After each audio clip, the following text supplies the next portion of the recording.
अस्सलामुअलैकुम दोस्तों, कैसे हैं आप सब। उम्मीद है आप सब बिल्कुल ठीक होंगे।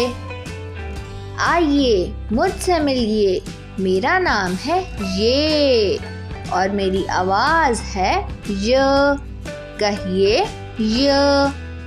ये दो तरह की होती है, एक छोटी ये और बड़ी ये।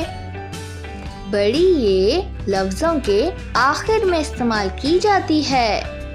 तो चलिए मेरे दोस्तों से मिलिए। ये यो यो यो यो यो यो। कहिए ये यो यो।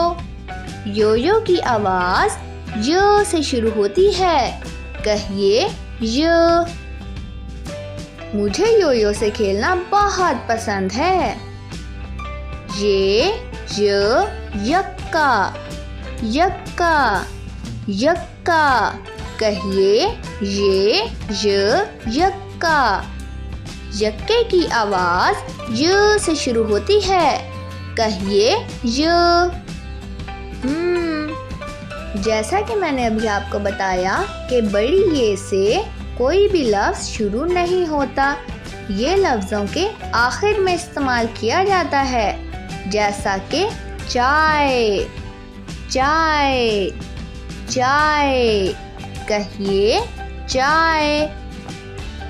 चाय के आखिर में बड़ी ये इस्तेमाल हुआ है। तो चलिए सब मेरे साथ दोहराइए। ये यो यो। ये यक्का। ये चाय। इन तस्वीर को देखिए और दोहराइए। यो यक्का चाय। क्या आप जानते हैं कि ये अल्फाज ये से शुरू होते हैं और इनकी आवाज़ य से शुरू होती है। कहिए य। तो चलिए दोस्तों, अगली वीडियो में मिलते हैं। अपना बहुत सारा ख्याल रखिएगा। तब तक के लिए खुदा हाफिज़।